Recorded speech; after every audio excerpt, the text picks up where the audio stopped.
Hello, everybody. Sunny Yusuf here. It's been a while since I made one of these videos. Now, the title of today's video is going to be perspective. Now, why am I making this video about perspective? I think a lot of people they have what view of they'll have what perceptions of reality today when it comes to achievements, right? So today you see a lot of people today they're they're not happy because they don't own a car, they don't have a this or a that, they think, oh hey, my I don't know, my whatever, I don't have a mortgage yet, I'm 25, I'm 30, I'm 35, I don't drive this type of car, I don't drive that type of car, I don't live in this neighborhood, I don't have this much saved, right? And I think there's a few reasons. I think first of all, people have unrealistic expectations. I think in our generation, especially like the ladies, unfortunately, fall. I've seen them exhibit this behavior way more than men, actually, in the sense that like they're like, oh, this is what type of man I deserve. The man I deserve must have this. He must have that. He must be doing this. He must have this job. He must have this. He must be living here. And a lot of times, those standards are not even things that the people that say them, and this is us going away from gender here, the people that say things about the standard, they never experienced that, so they didn't have a father. If you see a guy saying, oh, by 25 I want to have like $1 million saved, his father at 25 didn't have $1 million saved. That girl that wants a millionaire man, or feels like before she dates a man must drive a certain type of car or live in a certain type of neighborhood, didn't grow up in that environment, or her own father and mother did not have that. So now, why am I making this case? It's really interesting because I was thinking about it and I was like, why do people have this warped view of reality? And I have a few, I guess, interesting ideas that I think are the reasons as to why these things exist. So, for example, if you look at something like, I guess, when I was growing up in the early 2000s, when I was, much younger, you didn't really have a view of what other people's lives were like, in terms of like people that were really rich, right? I like, apart from maybe the magazines, we'd have these magazines in Nigeria. We had this magazine called the Ovation magazine. Why was the Ovation magazine very popular? That was basically what Bella Nigeria is now. That you came to this magazine and it was popular because people got to see how it was a wedding magazine, by the way. People got to see how rich people got married, but not just rich people got married, the lives of rich people. So they featured a lot of like really rich Nigerians. I remember the days of Dende Fernandez. They'll show you their houses, they will show you their cars, they will show you their weddings, how they were getting married. But I think there was an understanding that there was those people and there was us people. And I came from like a slightly wealthy family, like, well, not wealthy, but like we had it better than most, right? So, but even we wanted to see this magazine because we understood these are the top elites. We're just the regular people doing regular things. They're the top elites, right? So no girl would look at what she saw in the Ovation magazine and be like, that's the wedding she wants to have. She kind of understood, well, it's probably not, idealistic. No guy would look at that and be like, well, that's the wedding I want to have, because he'd be like, I'm not going to be able to afford it. And that was okay. Everybody was fine with that, and, but now I think with social media and the internet, with social media, you're bombarded by how everybody's living. You're seeing everybody catching a flight, not realizing that a lot of these people are on credit, catching the flight, or someone's flying them out, or they got some, it's almost like luxury. People consider luxury as norm. So, for example, the concept of like going on holiday, people think that's just normal. No, when I was growing up, we never went to like America or abroad for a holiday. That was what very rare people did. Not because we couldn't afford it. It was just like it didn't make sense. We're not balling that much. You get me? And we were balling.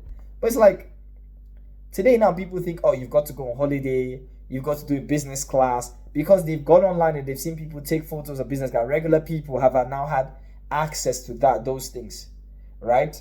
And so people think it's a thing. Now you see people that pay to go into like a private jet to take photos and to give the illusion, right? Or sometimes somebody gets invited to a private jet, right? And they take a photo. Or maybe they get some points and they get upgraded to business class. So they take a photo of the business class, which I've always found cringe. You're flying business. Maybe I'll do it someday, I don't know. But like you're showing the whole world, hey, look at me in business class. Like I'm like, okay, like I've been in business class, but I didn't need to like show the whole world that kind of thing. There's certain ways to do that if that's what you want to show. But I understand it's like half the time people are using social media to be like, this is what everybody is doing. So if I'm not doing it, something's wrong with it. If you're not doing it for me, if we're not in that space. But it's like the people showing that half the time are also pretending. So it's almost like the blind leading the blind, and it's this loop, right? And it's creating a false perception. It's the same thing with cars. I was reading the other day today that, do you know what the average age of the first time buyer of like supercars is? So I was going to get honey this morning, and that's when I got the idea to make this video. So I was Googling, I said, what is the average age of the first time buyer of like a Bentley?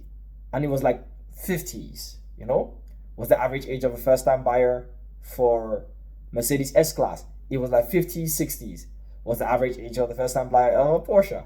It's the same thing, like 40s, 50s, 60s. Like, so it's almost like the number that I tend to see was like 50s, mostly male, by the way. So I was just like, I've seen a Porsche. I've seen a Range Rover. I've seen a Lamborghini. I've seen a Bentley. I've seen an S-Class. I've been inside of an S-Class before. But,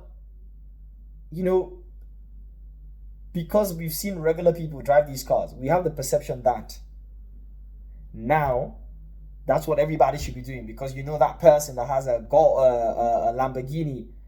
But it's like the average first time buyer of these cars is someone like married, struggled, had a lot of money later on in life, and then became rich enough to afford it, which is interesting, right? Probably why a lot of these cars have terrible resale values, because the people that are buying them can afford to buy them brand new and just be like, yeah. So it's really interesting. So I was just like, there's this perception. A lot of times people do not have an accurate perception of reality because of social media and what they think. And I think it's such a travesty, because now people are living their lives again measuring based off of what they believe or they perceive to be the norm that actually isn't the norm. So if you're watching this video, I think you need to understand that perception is not reality. I was speaking to someone yesterday in the UK. If you make £80,000 a year, you are top 3% of earners. But then when you speak to people, especially when I speak to people like on apps like Clubhouse, or you go on the internet, oh, my man makes 6 figures, my woman makes 6 figures. That is very rare. Most people are not going to make 6 figures till they die. And they're going to be very happy. They will retire well. They'll be fine. They will just make smart decisions, right? They just wouldn't, live in a neighborhood that's expensive. They wouldn't buy new clothes all the time. They wouldn't order food. They would just cook it. They would,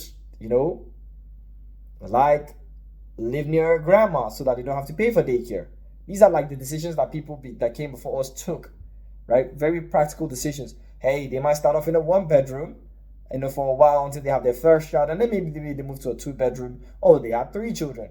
Actually, they have a 3-bedroom house. 2 children share one room. Another child shares the other room, and then mom and dad share one room. Like, this is how, and even that is luxury, right? This is how most people kind of did their thing. But it's such an interesting thing, where such a travesty. And I would like to say that I'm not immune to this, in the sense that there have been times I've looked at things, but I guess I'm one of the few people that maybe I'm lucky, where I catch myself a little bit earlier and I don't get into that rat race, because I have done that, where I've seen people that maybe don't make as much money as me, didn't have the privileges that I have, espouse these views, and I just laugh, and I was just like, I know you didn't go to a better school than I did. I know you didn't grow up in the type of house I did. I know you don't probably make the type of money that I make now. Not to say I'm rich or anything, but why did you have this perception that you deserve this, or this is how much money you should be making, or I don't have a house by now, I haven't bought, everybody's getting a mortgage? Like, do you know how many people are homeowners? The average house in the UK, 1-bedroom, new build, is like 400,000. Even if you have enough to save for a 10% mortgage, that's 40,000. Do you know how many people have 40,000 saved up?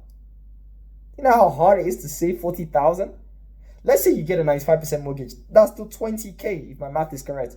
20,000 cash. We have not talked about your closing fees, your repair fees, all of that, and how much your mortgage payment is.